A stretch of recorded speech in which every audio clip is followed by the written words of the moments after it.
Hello everyone, welcome to Naira study hub. आप सब कैसे हैं? मैं नायरा स्वागत करती हूँ आप सबका आपके अपने YouTube channel Naira study hub पर। आज हम लोग केंद्रीय शिक्षक पात्रता परीक्षा दिसंबर 2018 का सेकेंड पेपर सॉल्व करेंगे, जो कि भाषा फर्स्ट हिंदी है, जो कक्षा 6 से 8 तक के लिए है। सो फ्रेंड्स, ये आप लोगों के लिए मोस्ट इम्पॉर्टेंट है। सो आप वीडियो को बिल्कुल भी स्किप ना करें और वीडियो को लास्ट तक ज़रूर देखें। अगर आप हमारे चैनल पर नए हैं तो चैनल को सब्सक्राइब ज़रूर कर लें और बेल आइकन को भी ज़रूर प्रेस कर दें। तो चलते हैं, देखते हैं आज की सीरीज़ का फर्स्ट नंबर जो पॉइंट है, यानी कि देखिए सबसे पहले निर्देश है, नीचे दिए गए गद्यांश को पढ़कर पूछे गए प्रश्नों यानी प्रश्न संख्या 1 से 8 तक के सही सबसे उपयुक्त उत्तर वाले विकल्प को चुनिए। यानी कि देखिए सबसे पहले आपको गद्यांश पढ़ना है, उसके अकॉर्डिंग आपको आंसर देने हैं। तो चलते हैं, देखते हैं। सबसे पहले गद्यांश को पढ़ते हैं, उसके बाद उसके अकॉर्डिंग आंसर को देते हैं। भारत 15 अगस्त 1947 को आज़ाद हुआ। इस आज़ादी के लिए पूरे देश की जनता ने एक लंबा और मुश्किल संघर्ष चलाया था। इस संघर्ष में समाज के बहुत सारे तबकों की हिस्सेदारी थी। तरह तरह की पृष्ठभूमि के लोगों ने इसमें भाग लिया। वे स्वतंत्रता, समानता तथा निर्णय प्रक्रिया में हिस्सेदारी के विचारों से प्रेरित थे। औपनिवेशिक शासन के तहत लोग ब्रिटिश सरकार से भयभीत रहते थे। वे सरकार के बहुत सारे फैसलों से असहमत थे, लेकिन अगर वे इन फैसलों की आलोचना करते तो उन्हें भारी खतरों का सामना करना पड़ता। स्वतंत्रता आंदोलन ने यहाँ स्थिति बदल डाली। राष्ट्रवादी खुलेआम ब्रिटिश सरकार की आलोचना करने लगे और कंपनी मांगे पेश करने लगे, यानी कि देखिए अपनी मांगे पेश करने लगे। 1885 ईस्वी में ही भारतीय राष्ट्रीय कांग्रेस ने मांग की कि विधायिका में निर्वाचित सदस्य होने चाहिए और उन्हें बजट पर चर्चा करने एवं प्रश्न पूछने का अधिकार मिलना चाहिए। 1909 ईस्वी में बने गवर्नमेंट ऑफ इंडिया एक्ट ने कुछ हद तक निर्वाचित प्रतिनिधित्व की व्यवस्था को मंजूरी दे दी। हालांकि ब्रिटिश सरकार के अंतर्गत बनाई गई ये शुरुआती विधायिका राष्ट्रवादियों के बढ़ते जा रहे दबाव के कारण ही बनी थी, लेकिन इसमें भी सभी वयस्कों को ना तो वोट डालने का अधिकार दिया गया था और ना ही आम लोग निर्णय प्रक्रिया में हिस्सा ले सकते थे। देखिए अब हम लोगों ने देखिए अभी क्या किया, पहले गद्यांश को पढ़ा, अब इसके अकॉर्डिंग क्वेश्चंस देखेंगे और क्वेश्चंस के आंसर को निकालेंगे, यानी गद्यांश के अकॉर्डिंग निकालेंगे। तो लोग किन विचारों से प्रेरित होकर आज़ादी के संघर्ष में शामिल हुए? तो स्वतंत्रता, समानता, निर्णय प्रक्रिया में हिस्सेदारी या उपयुक्त सभी। तो देख लेते हैं। देखिए भारत 15 अगस्त 1947 को आज़ाद हुआ। इस आज़ादी के लिए पूरे देश की जनता ने एक लंबा और मुश्किल संघर्ष चलाया था। इस संघर्ष में समाज के बहुत सारे तबकों की हिस्सेदारी थी। तरह तरह की पृष्ठभूमि के लोगों ने इसमें भाग लिया। वे स्वतंत्रता, समानता तथा निर्णय प्रक्रिया में हिस्सेदारी के विचारों से प्रेरित थे। तो आपका जो आंसर हो जाता है यानी कि स्वतंत्रता, समानता और निर्णय प्रक्रिया में हिस्सेदारी। तो इस अकॉर्डिंग आपके ऑप्शन ये राइट हो जाते हैं। तो आपका जो डी ऑप्शन है यानी कि उपर्युक्त सभी, ये आपका राइट हो जाता है। उसके बाद क्वेश्चन है, आज़ादी के लिए संघर्ष किसने चलाया?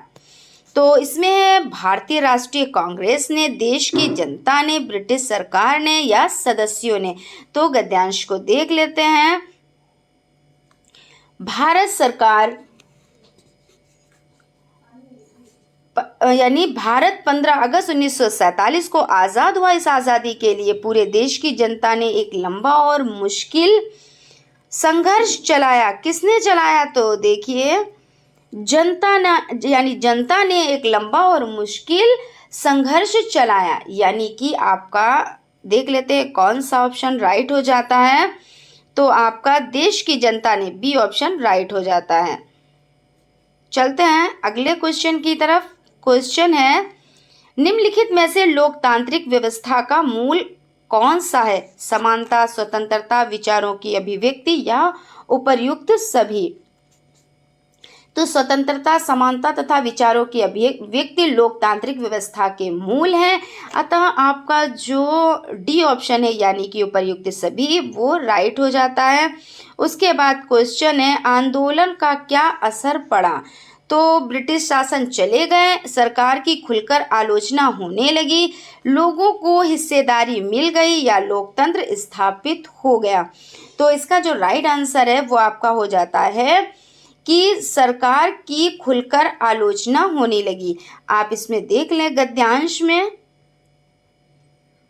देखिए क्या है, इस संघर्ष में समाज के बहुत सारे तबकों की हिस्सेदारी थी, तरह तरह की पृष्ठभूमि के लोगों ने इसमें भाग लिया। वे स्वतंत्रता, समानता तथा निर्णय प्रक्रिया में हिस्सेदारी के विचारों से प्रेरित थे और औपनिवेशिक शासन के तहत लोग ब्रिटिश सरकार से भयभीत रहते थे। वे सरकार के बहुत सारे फैसलों से असहमत थे और देखिए, लेकिन अगर वे इन फैसलों की आलोचना करते तो उन्हें भारी खतरों का सामना करना पड़ता। स्वतंत्रता आंदोलन के लिए यह स्थिति बदल डाली, खुलेआम ब्रिटिश शासन की आलोचना करने लगे थे। ठीक है ना? तो इस अकॉर्डिंग आपका जो आंसर हो जाता है यानी कि 4 नंबर का जो क्वेश्चन है उसका आंसर हो जाता है सरकार की खुलकर आलोचना करने लगी। तो बी ऑप्शन आपका राइट हो जाता है। उसके बाद क्वेश्चन है, सरकार की क्या मांग थी? तो इसमें भारतीय पुरजोर विरोध करें, विधायिका में चुने हुए सदस्य हों, अंग्रेजों भारत छोड़ो, आज़ादी दो। तो इसमें आपका हो जाता है विधायिका में चुने हुए सदस्य हों, यानी कांग्रेस की मांग क्या थी? तो विधायिका में चुने हुए सदस्य हों। उसके बाद क्वेश्चन देख लेते हैं, सबसे सटीक सार्थक वाक्य चुनिए। तो संघर्ष मनुष्य को सफलता दिलाता है, संघर्ष मनुष्य को उजाड़ता है, संघर्ष मनुष्य को भटकाता है, संघर्ष मनुष्य को निखारता है। तो इसमें जो राइट आंसर हो जाता है सबसे सटीक सार्थक वाक्य है तो संघर्ष मनुष्य को सफलता दिलाता है। आपका ए ऑप्शन राइट हो जाता है। उसके बाद क्वेश्चन है, खुलेआम शब्द का सबसे सार्थक प्रयोग है। तो खुलेआम नगाड़े बज रहे हैं, खुलेआम बरसात हो रही है, खुलेआम बुराइयां हो रही थी या खुलेआम नाक बन रही थी। तो इसका जो राइट आंसर हो जाता है, देखिए खुलेआम बुराइयां हो रही थी। तो आपका ये सबसे सार्थक प्रयोग है, खुलेआम बुराइयां हो रही थी। तो सी ऑप्शन राइट हो जाता है। उसके बाद क्वेश्चन है, दबाव शब्द का प्रयोग कहाँ पर होगा? तो चढ़ता दबाव गिरता या नहीं। फिर दबाव, हवा का दबाव कम हो गया। अब यहाँ पे देखिए हवा का दबाव कम हो गया, ये आपका राइट आंसर हो जाता है। उसके बाद चलते हैं क्वेश्चन की तरफ। क्वेश्चन है, निर्देश नीचे दी गई कविता को पढ़कर पूछे गए प्रश्नों, प्रश्न संख्या 9 से 15 के सही सबसे उपयुक्त उत्तर वाले विकल्प को चुनिए। तो सबसे पहले देखिए कविता को पढ़ लेते हैं, उसके अकॉर्डिंग आंसर देते हैं। मुख्य गायक के चट्टान जैसे भारी स्वर का साथ देती वह आवाज सुंदर कमजोर कांपती हुई थी। वह मुख्य गायक का छोटा भाई है या उसका शिष्य है या पैदल? मुख्य गायक की गरज में वह अपनी गूंज मिलाता आया है प्राचीन काल से।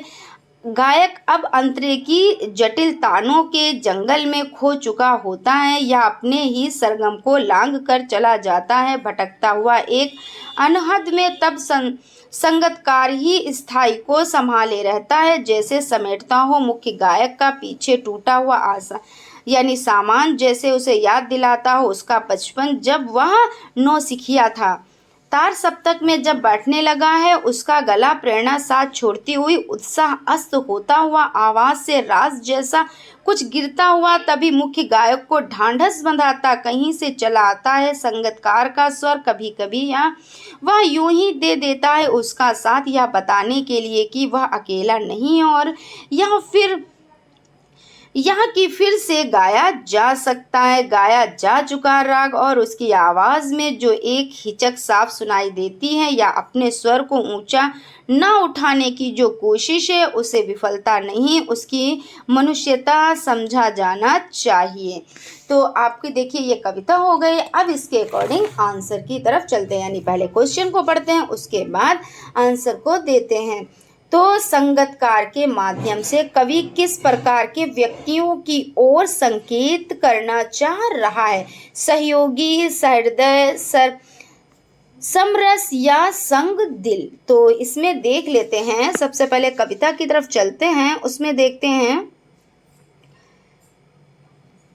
देखिए, मुख्य गायक के चट्टान जैसी स्वर का साथ देती वह आवाज़ सुंदर कमज़ोर कांपती हुई थी। वह मुख्य गायक का छोटा भाई या शिष्य या उसका शिष्य या पैदल मुख्य गायक की गरज में वह अपनी गूंज मिलाता आया है। प्राचीन काल से गायक अब अंतरे की जटिल तानों के जंगल में खो चुका होता या अपने ही सरगम को लांघ कर चला जाता, भटकता हुआ एक अनहद में, तब संगतकार की स्थाई को संभालते रहता। संगतकार के माध्यम से कवि, देखिए कवि क्या बताना चाहता है? तो कवि सहयोगी प्रकार के व्यक्तियों की ओर संकेत करना चाह रहा है, यानी कि क्या है आपका जो फर्स्ट क्वेश्चन है तो इसमें आपका सहयोगी हो जाता है। संगतकार के माध्यम से कवि किस प्रकार के व्यक्तियों की ओर संकेत करना चाह रहा है, यानी चाह रहा है, तो सहयोगी, यानी कि ए ऑप्शन आपका राइट हो जाता है।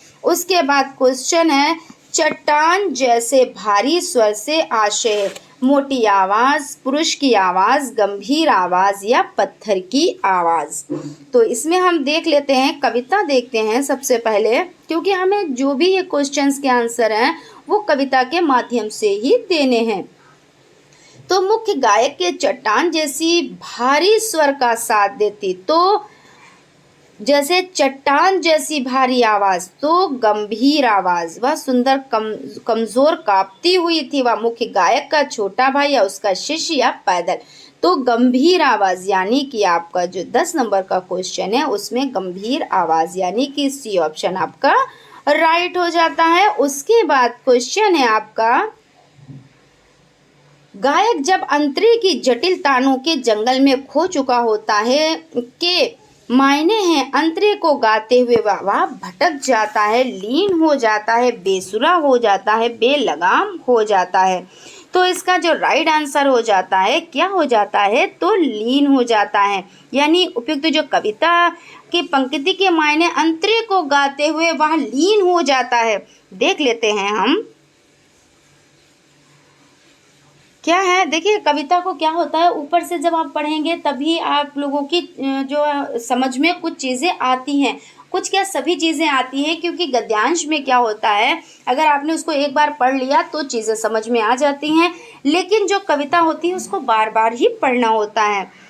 तो देख लेते हैं कौन सा है, गायक जब अंतरे की जटिल तानों के जंगल में खो चुका होता है के मायने अंतरे को गाते हुए वहाँ क्या, तो देख लेते हैं, मुख्य गायक की गरज में वह अपनी गूंज मिलाता है। प्राचीन काल में गायक अब अंतरे की जटिल तानों के, यानी तानों के जंगल में खो चुका होता है, तो लीन, खो चुका होता है मतलब लीन हो चुका होता है। उपयुक्त कविता पंक्ति में मायने हैं अंतरे को गाते हुए वह लीन हो जाता है, यानी कि आपका बी ऑप्शन राइट हो जाता है,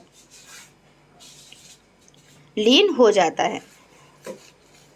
उसके बाद चलते हैं क्वेश्चन की तरफ। क्वेश्चन है, अनहद शब्द है तो आ उपसर्ग है, दा प्रत्यय है, अन उपसर्ग है या हद प्रत्यय है? देखिए जितने भी आपने पेपर सॉल्व किए हैं, यानी कि हम लोगों ने जितने भी क्वेश्चन यानी जितने भी पेपर्स को देखे हैं, सब में इस तरह के क्वेश्चंस तो आपके आए ही आए हैं, यानी उपसर्ग और प्रत्यय से रिलेटेड क्वेश्चन आपके आते ही आते हैं। और मैं बार बार बताती हूँ कि इस तरह के क्वेश्चंस को आप लोगों को खुद से तैयार करना होता है।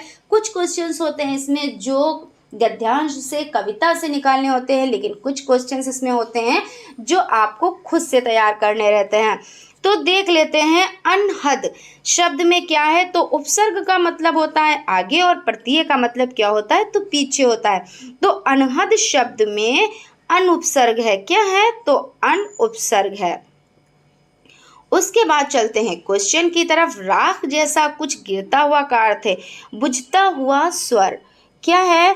तो बुझता हुआ स्वर, यानी कि राख जैसा कुछ गिरता हुआ का अर्थ है बुझता हुआ स्वर, यानी कि ए ऑप्शन आपका राइट हो जाता है।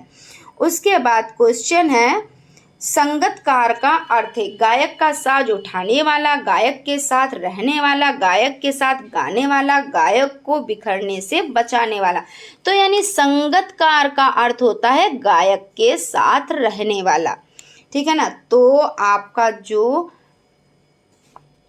सी ऑप्शन है यानी कि गायक के साथ रहने वाला आपका राइट आंसर हो जाता है। उसके बाद क्वेश्चन है ढांढस बंधाना का अर्थ है ढांढस बंधाना यानी कि तसल्ली देना। तो इस अकॉर्डिंग आपका ए ऑप्शन राइट हो जाता है। उसके बाद चलते हैं क्वेश्चन की तरफ। क्वेश्चन है नीचे दिए गए प्रश्नों यानी प्रश्न संख्या 16 से 30 के सही सबसे उपयुक्त उत्तर वाले विकल्प को चुनिए। तो पढ़ना सीखने के लिए आवश्यक है केवल साक्ष्य भाषा सुनने का माहौल। तो यहाँ पे देखिए आपका केवल आ गया, तो ये आपका कट हो जाता है। घर की भाषा सुनने बोलने को मिले। और देख लेते हैं पहले और कौन कौन से ऑप्शन हैं। लक्ष्य भाषा की अर्थपूर्ण और रोचक सामग्री सुनने पढ़ने को मिले। इसमें क्वेश्चन क्या है? पढ़ना सीखने के लिए आवश्यक है कि लक्ष्य भाषा की अर्थपूर्ण और रोचक सामग्री सुनने पढ़ने को मिले। इस अकॉर्डिंग आपका सी ऑप्शन राइट हो जाता है। चार्ट अधिक से अधिक कक्षा में लगाए जाएं। तो इससे आपकी भाषा नहीं ठीक होगी, क्योंकि अगर लक्ष्य भाषा को अर्थपूर्ण और रोचक सामग्री सुनने और पढ़ने को मिलती है तो बच्चा बहुत अच्छे से पढ़ना सीखता है। उसके बाद क्वेश्चन है भाषा केवल अभिव्यक्ति का माध्यम ही नहीं बल्कि स्वयं से देश का माध्यम है। तो स्वयं से लिखने का माध्यम है या स्वयं से पढ़ने का माध्यम है, स्वयं से बातचीत करने का माध्यम है या स्वयं से सुनने का माध्यम।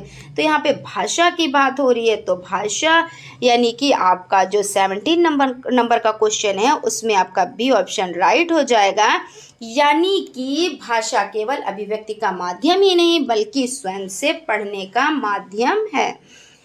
उसके बाद चलते हैं क्वेश्चन की तरफ। लड़के होकर रोते हो यह कथन है भाषा को बच्चों की दृष्टि से पढ़ने को बाध्य करता है, भाषा को अध्यापकों की दृष्टि से पढ़ने को बाध्य करता है, भाषा को जेंडर की दृष्टि से पढ़ने को बाध्य करता है, या भाषा को व्याकरण की दृष्टि से पढ़ने को बाध्य करता है।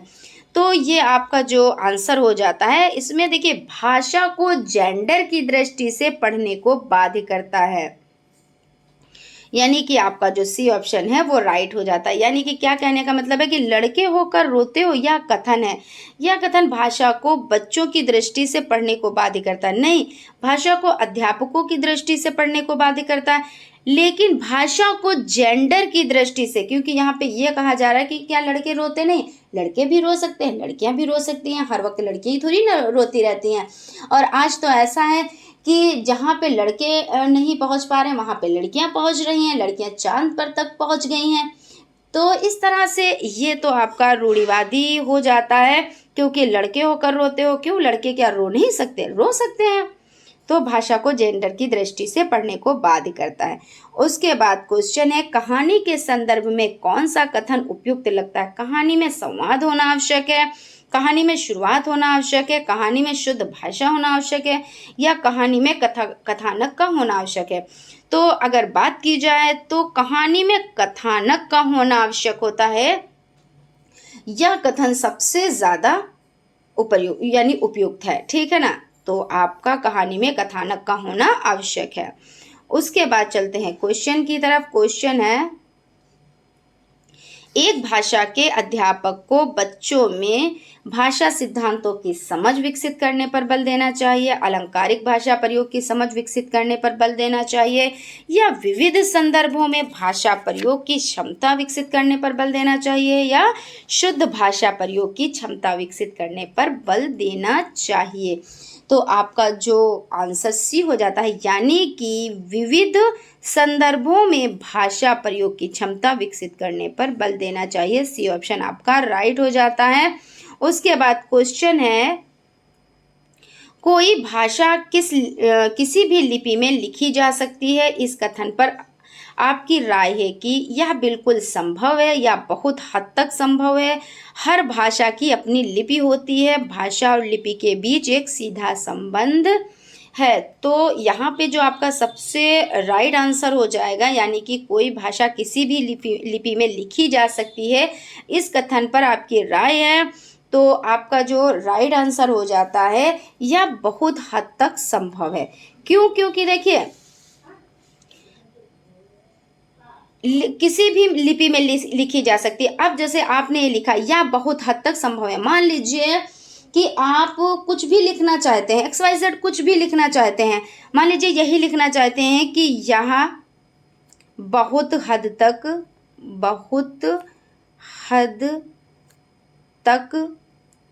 संभव है। तो क्या आप इसे इस तरह नहीं लिख सकते कि बहुत हद तक संभव है? ऐसे भी तो आप लिख सकते हैं। तो इस तरह क्या हो गया, आप कोई भी जैसे कि लिपि में, जैसे कोई भाषा किसी भी लिपि में लिखी जा सकती है, तो यह बहुत हद तक संभव है। उसके बाद चलते हैं क्वेश्चन की तरफ। भाषा सभी विषयों के डैश में है, पढ़ने, अध्यायों, केंद्र, प्रारंभ।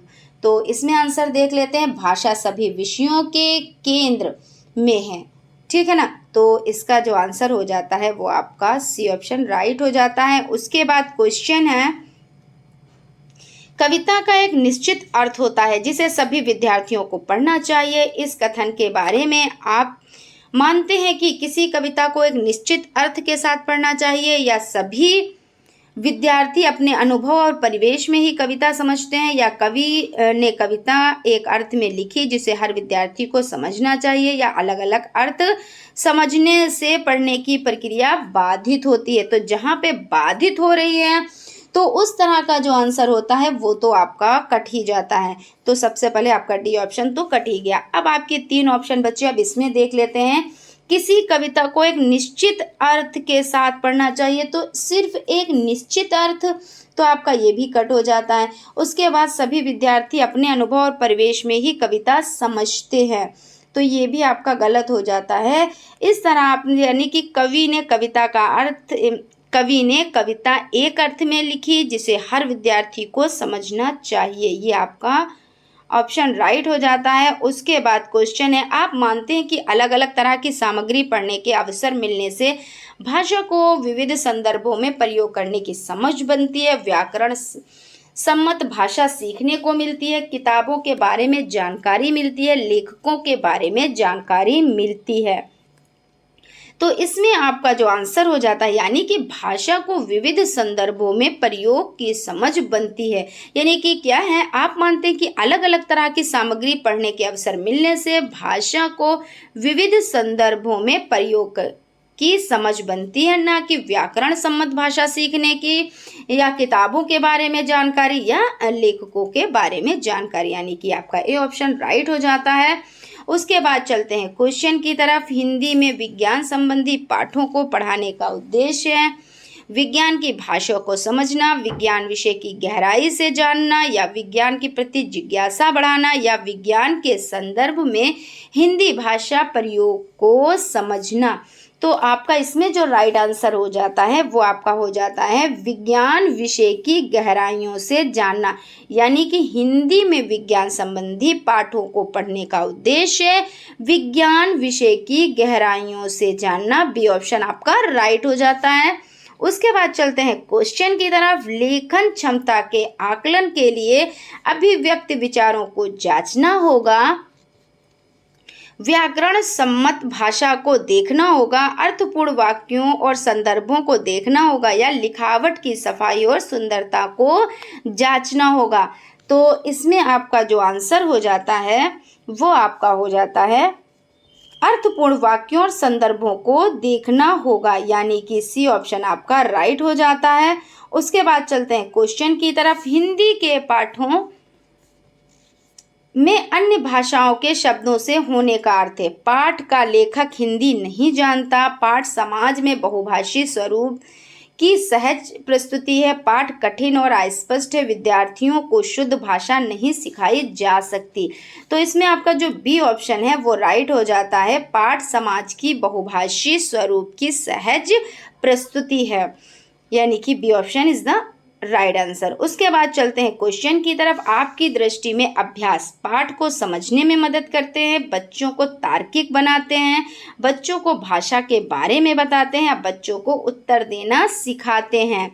तो पाठ को समझने में मदद करते हैं, यानी कि आपकी दृष्टि में अभ्यास जो है वो पाठ को समझने में मदद करते हैं। तो ए ऑप्शन आपका राइट हो जाता है। उसके बाद क्वेश्चन है, आज की सीरीज का लास्ट सेकंड क्वेश्चन है, उच्च प्राथमिक स्तर की पाठ्य सामग्री में अनुवाद सामग्री रखने का उद्देश्य है बहुत सी सामग्री से परिचय कराना या प्रचुर हिंदी साहित्य का न होना या अन्य भाषाओं के साहित्य को हिंदी में पढ़ने के अवसर देना या पूरे देश को पढ़ने का अवसर देना। तो इसमें आपका जो राइट आंसर हो जाता है, यानी कि उच्च प्राथमिक स्तर के पाठ्य पुस्तकों में अनुवाद सामग्री रखने का उद्देश्य अन्य भाषाओं के साहित्य को हिंदी में पढ़ने का अवसर देना।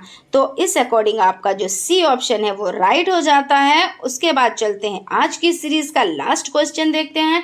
लास्ट क्वेश्चन पर चलने से पहले फ्रेंड्स, अगर आप हमारे चैनल पर नए हैं तो चैनल को सब्सक्राइब जरूर कर लें और बेल आइकन को भी जरूर प्रेस कर दें, जिससे आने वाली वीडियोस आप तक पहुंच सके। और फ्रेंड्स, इसके बाद आप लोगों की जो वीडियो आएगी वो आप लोगों की सामाजिक अध्ययन यानी कक्षा 6 से 8 तक के लिए है, जो मोस्ट इम्पोर्टेंट होगी। सो वीडियो को जरूर देखिएगा।